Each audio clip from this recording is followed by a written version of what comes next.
Hello दोस्तों, job journey में आपका स्वागत है। तो आज हम बात करने वाले हैं आंगनवाड़ी, उत्तर प्रदेश में आंगनवाड़ी की भर्तियों के बारे में, जो कि अभी हाल ही में आपने देखा होगा 53,000 पोस्ट के लिए अभी एक नोटिफिकेशन आया था न्यूज़पेपर में, जिसमें कि आंगनवाड़ी कार्यकर्ता थी और आपकी सहायिका के पद के लिए पोस्ट थी। लेकिन इसमें कुछ अभी चेंजेस हुए हैं, तो हम देख लेते हैं कि क्या क्या इसमें आपकी क्राइटेरिया रहेगा, क्या इस क्राइटेरिया रहेगा, कौन इसे आवेदन कर सकता है, क्या क्वालिफ़िकेशन चाहिए।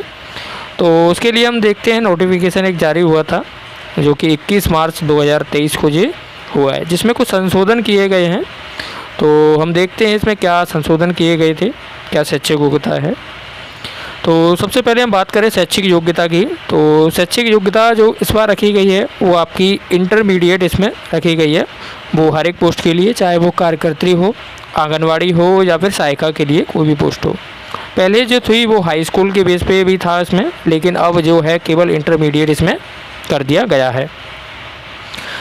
बात करें आयु सीमा की, तो आयु सीमा इसमें 18 से लेकर 35 वर्ष तक की आयु सीमा इसमें रखी गई है, जो कि पहले 18 से 40 वर्ष तक थी, और लेकिन कम करके अब 18 से 35 इसकी 18 से लेकर 35 कर दी गई है।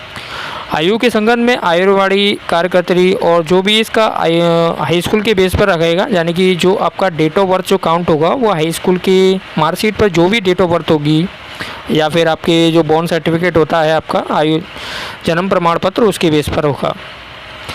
बात करें चयन हेतु पात्रता के लिए, यानी कि जो चयन होगा वो इस बार किस प्रोसीजर रहेगा, क्या प्रोसीजर रहेगा। सबसे पहले जो आपका आंगनवाड़ी कार्यकर्ती के कुल रिक्त पदों के सापेक्ष आपके 50% पर आंगनवाड़ी कार्यकर्ती भर्ती हेतु पूर्ण करने के लिए आपकी सहायिका की चयन कार्रवाई की जाएगी।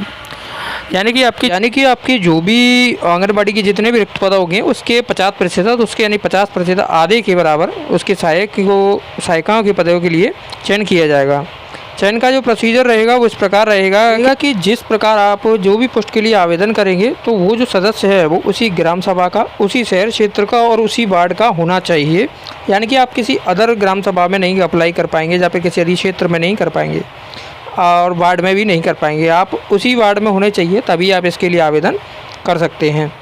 और आपको इंटरमीडिएट पास होना चाहिए, और इसके साथ ही 5 वर्ष के लिए आपकी अवधि देखी जाएगी। अगर 5 वर्ष के अंदर कोई लापरवाही या फिर आप कार्य में कोई भी किसी भी प्रकार की त्रुटि करते हैं तो आपको निकाला भी जा सकता है।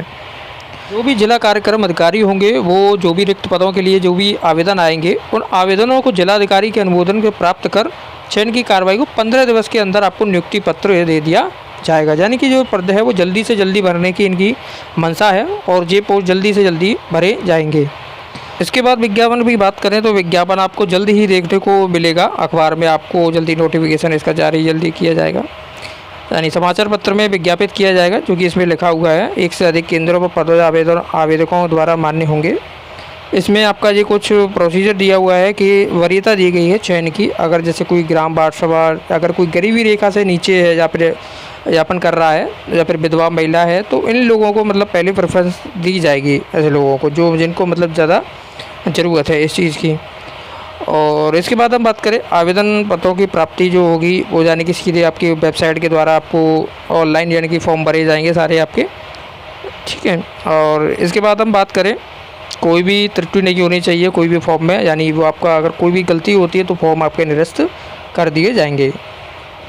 चयन समिति का गठन जो है वो आपका जिलाधिकारी द्वारा नामित जो भी सदस्य होंगे अधिकारी, वो अपने आप एक मेरिट लिस्ट जारी करेंगे, और मेरिट लिस्ट जारी करने के बाद इस प्रकार आपका चयन किया जाएगा।